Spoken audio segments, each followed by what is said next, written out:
कह देते हैं कि ये तो हर वक्त अली अली करते रहते हैं। हमारा कहना ये है कि हमें अली से बेहतर दिला दीजिए, हम उसका तज़किरा करेंगे।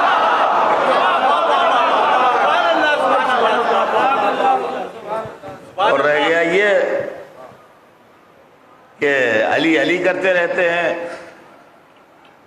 तो अज़ीज़ान गिरामी हम क्या करेंगे अली अली, और हमारी ज़बान में ताकत कहाँ, और हमारे इल्म में इतनी वुसअत कहाँ, और हमारे अंदर इतनी सलाहियत कहाँ।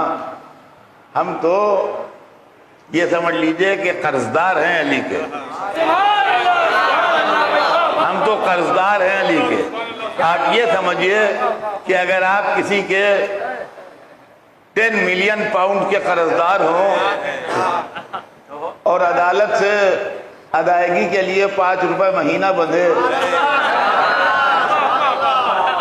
तो इंसाफ से सोच के बताइए 10 मिलियन पाउंड हमारी तीसरी चौथी नस्ल तक जाके भी अदा नहीं हो पाएंगे।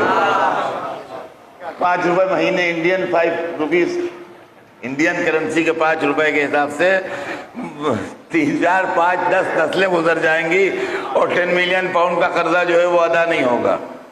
तो अज़ीज़ान गिरामी, अली ने दुनिया से क्या लिया? चंद सेर गेहूं, जौ, गेहूं नहीं जौ, चंद सेर जौ, चंद तोले नमक और चंद गज मोटा कपड़ा, ये इस दुनिया से लिया। और इस दुनिया को दिया क्या? इसकी कोई हद व इंतहा नहीं। तो हम तो अली के कर्जदार हैं, हम कर्जा अदा कर रहे हैं। अब रह गया ये क्या अदा हो पाएगा या नहीं? अदा तो नहीं हो पाएगा, ये तो हमें मालूम है, मगर अदा इसलिए कर रहे हैं कि डिफॉल्टर्स में नाम ना आने पाए।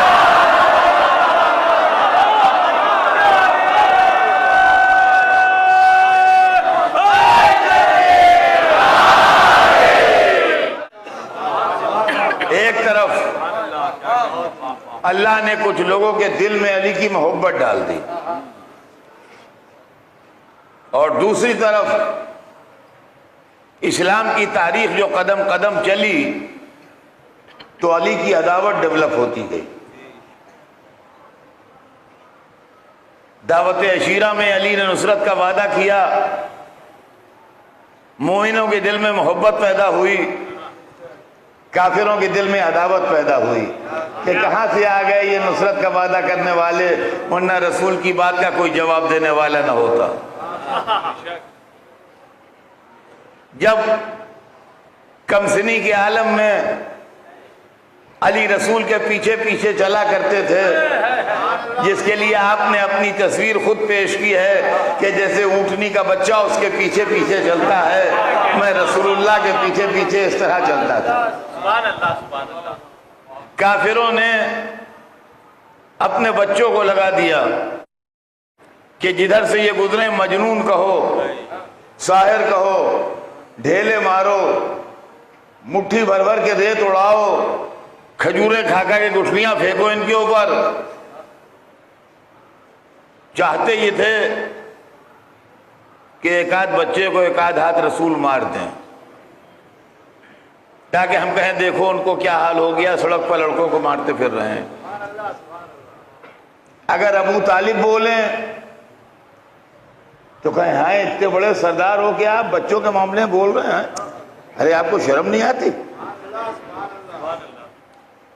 वहां ना अबू तालिब बोले ना रसूलुल्लाह बोले,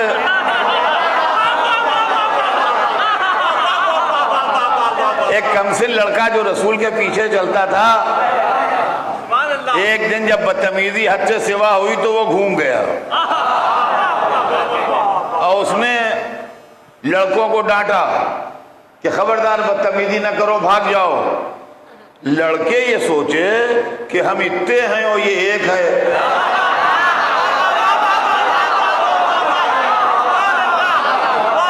ये हमें क्या बना लेगा।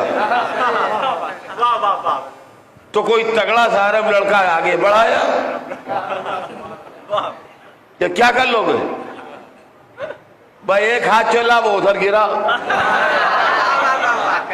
उसकी मदद को 2-3 दौड़े, 2-3 पिटे, उसकी मदद को 8-10 दौड़े, 8-10 पिटे। अब कोई ट्रेंड आर्मी तो थी नहीं, वो बच्चे ही थे। अब किसी की टांग टूटी, किसी का हाथ छिला, किसी का खून सर से बहा, किसी कोहनी से खून बहा, रोते पीटते लगड़ाते टेढ़े बकड़े आड़े चले जा रहे हैं। अली ने मारा, अली ने मारा, अली ने मारा, अली ने मारा। ये कीना परवर ऊंट का गोश्त खाने वाले अरब बच्चे जब जवान होंगे तो मुहिब्बे अली होंगे कि दुश्मन अली?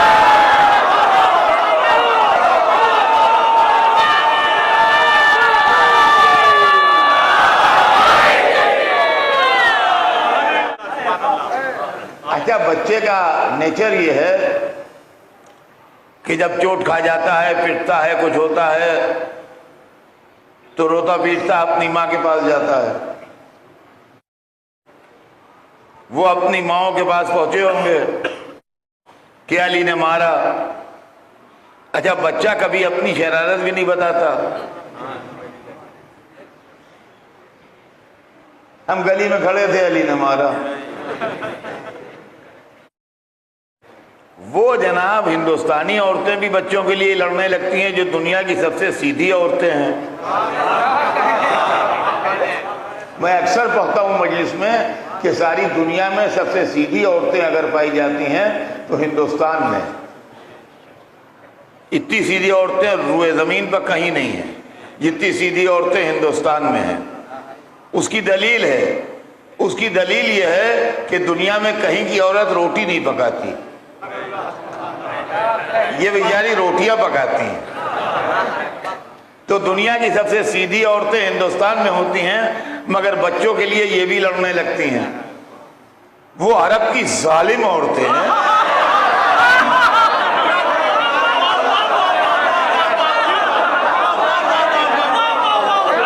वो अरब की जालिम औरतें जो मैदानों में आ जाएं,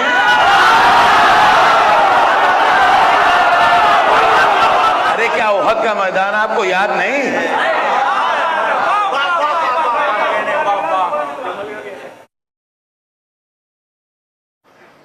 तो उन्होंने दिन भर अली को कोसा होगा।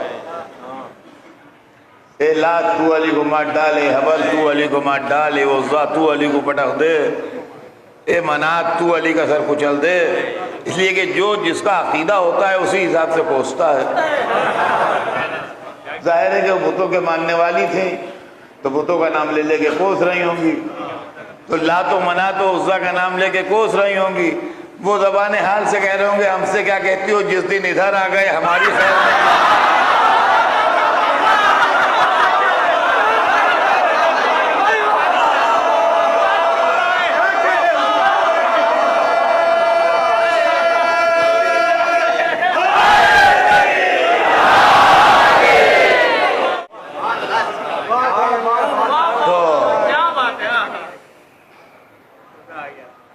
रात को जब अरब पलट के आए तो उनसे कहानी सुनाई, सब एक की 10 करके लगाई उन्होंने।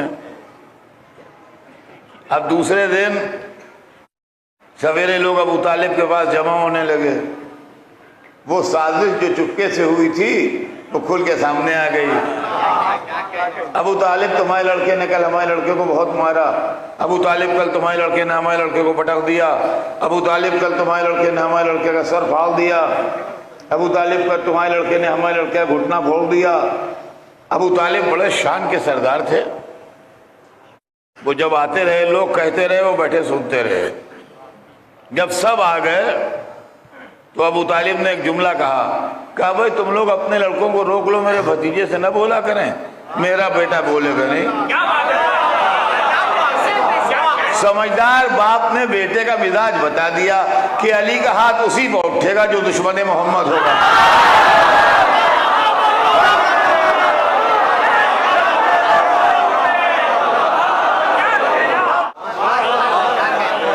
अब इसके बाद जमाना गुजरता गया, यहां तक कि शाह अबू तालिब का जमाना आया।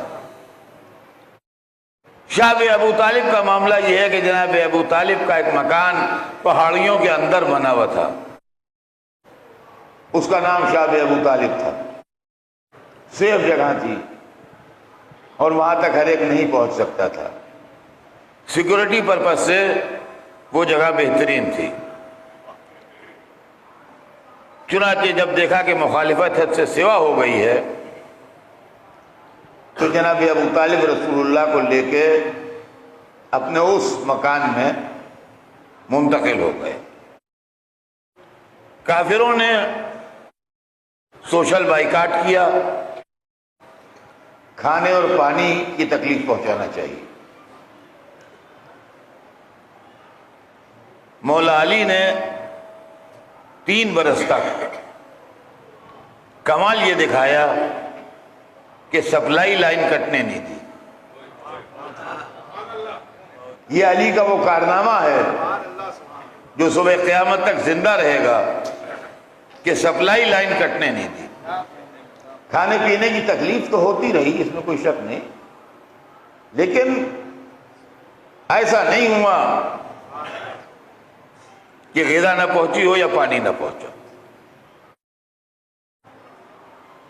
मुहाजरा खत्म हुआ, सोशल बाइकाट तमाम हुआ, हुजूर फिर बाहर आ गए। फिर ऐसा हुआ कि जनाब अबू तालिब और बीबी खदीजा का 2-3 महीने के वक्फे में इंतकाल हो गया। अब रसूल अकेले थे, न वो बीबी थी जिसकी दौलत इस्लाम का सहारा बनी, न वो चचा था जिसके असर ने इस्लाम को आगे बढ़ाया। अल्लाह कादिर मुतलक है जो फिरौन के महल में मूसा को पलवा सकता है, वो मक्के में रसूलुल्लाह को भी बखैरियत रख सकता था। ऐसा नहीं है कि माज़अल्लाह अल्लाह मजबूर था जो उसने हुक्म हिजरत दिया। मजबूरी से हुक्म हिजरत नहीं दिया। तवज्जो चाहता हूं जहां जहां मेरी आवाज जा रही है, मजबूरी से हुक्म हिजरत नहीं दिया। अली अभी जिंदा थे और अल्लाह हिफाजत के लिए काफी है, लेकिन अल्लाह ने गालिबन रसूल को हुक्म हिजरत इसलिए दिया कि रसूल को हुक्म हिजरत देना अबू तालिब और खदीजा के इतराफ खिदमत है। इसलिए कि अगर रसूलुल्लाह उसके बाद भी रहते तो लोग कहते खदीजा की नहीं, या और दौलत भी थी जिसने रोक लिया, अबू तालिब नहीं, या और असर भी था जिसने रोक लिया। मशीयत ने इतराफ खिदमत किया है अपने हबीब को हुक्म हिजरत देके। सरकार दो आलम हिजरत कर गए और हिजरत की रात हैदर कर्रार बिस्तर रसूल के ऊपर रसूल की चादर ओढ़ के आराम कर गए। तारीख बताती है अली लेट के सो गए। वादा कैसे किया इस पर मुझे ताज्जुब नहीं है, लेटे कैसे इस पर ताज्जुब नहीं है, चादर ओढ़ी कैसे इस पर ताज्जुब नहीं है। आदमी तय कर ले कि हमें अपनी जान देना है, सब कर सकता है। नींद कैसे आई जबकि हर मिनट की तसव्वुर है कि तलवारें पड़ जाएंगी। नींद कैसे आई मौला? आप तो रातों को जागते थे, इब्तिदाई हिस्से में इबादत करते थे, दरमियानी रात में गरीबों के घर खाने पहुंचाते थे, आखिरी रात में मुनाजाते करते थे, या आज अव्वल शाम से सो कैसे गए भाई? जो आदमी देर तक जागता है वो अव्वल शाम नहीं सो पाता। ये नींद कैसे आ गई?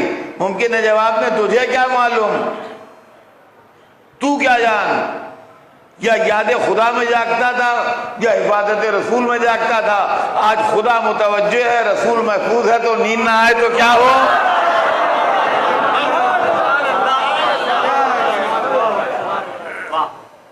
अली सो गए, काफिर घर घेरे रहे।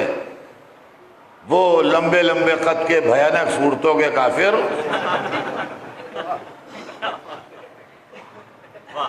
पहरा दे रहे हैं और जाग रहे हैं, सुबह का इंतजार कर रहे हैं। और मैं अक्सर पढ़ता हूं, ये बात पुरानी है कि नौ जमाने में चाय थी, आज से 1400 बरस पहले, और ना बीड़ी सिगरेट का रवाज था। अगर चाय होती तो काफिर चाय पी पी के जागते, अगर बीड़ी सिगरेट होती तो कुफ्फार बीड़ियां पी पी के जागा करते, रात भर सूखे जागे।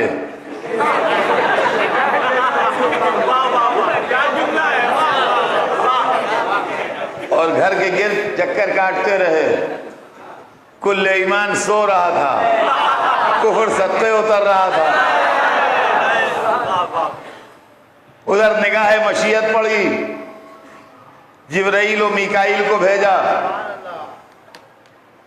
एक पैती बैठा, एक सिरहाने बैठा, वही आई दोनों पर। हमने तुम्हारी जिंदगी एक से दूसरे की जिंदगी बढ़ा दी, तुम दोनों की जिंदगी बराबर नहीं है, एक की कम की, एक की ज्यादा की। तुम में कौन है जो अपनी जिंदगी अपने भाई को दे? ये मलकूतियत से अल्लाह का सवाल है। तुम में कौन है जो अपनी जिंदगी अपने साथी को दे? वो फरिश्ते हैं, उनसे गुनाह तो नहीं होता, मगर जवाब उन्होंने बड़ा अजीब दिया। कह लेंगे माबूद तू कादिर मुत्तक है, दोनों को जिंदगी दे सकता है। तो मशीयत ने कहा क्यों नहीं हो जाते इसके जैसे कि अपनी जिंदगी अपने भाई पर कुर्बान करके सो रहा है। अब समझ में आया कि जब मलाइका ने ये कहा है कि हम में से बना दे, तो खुदा ने कहा था इन्नी आलम माला तालमून, जो मैं जानता हूं वो तुम नहीं जानते। शायद यही रात थी जो खुदा जानता था, मलाइका नहीं जानते थे। सलावत भेज दें मोहम्मद।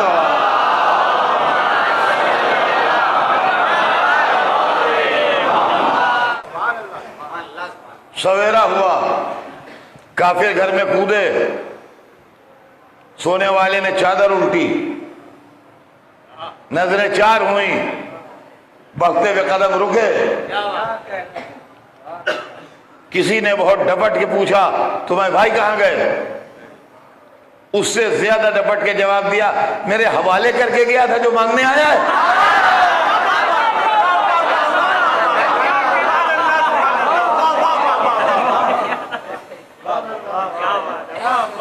मुंह लटकाए हुए रात भर के जागे हुए काफिर अपने घर चले गए। अब किताबों में न लिखा सही, मगर अक्ल कहती है कि रात भर के बाद आप किसी काम से निकले हुए हो, घर जाइए, तो बीवी पूछती है भाई क्या हुआ? तो किताब में तो मैंने नहीं पढ़ा, मगर दिमाग कहता है, अक्ल कहती है कि बीवियों ने पूछा होगा भाई कत्ल करा है? उन्होंने कहा कहां कत्ल करा है? कहा क्यों?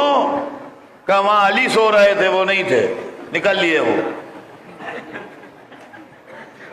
वहां अली सो रहे थे। कहा वही अली जिन्होंने हमारे भैया को मारा था।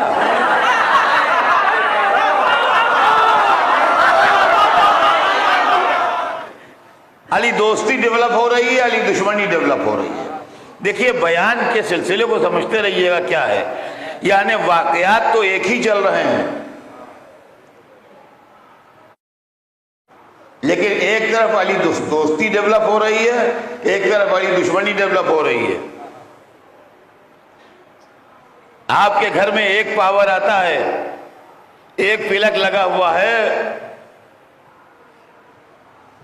उसके अंदर फ्रिज में वहां बर्फ जम रही है, पानी की बोतलें ठंडी हो रही हैं।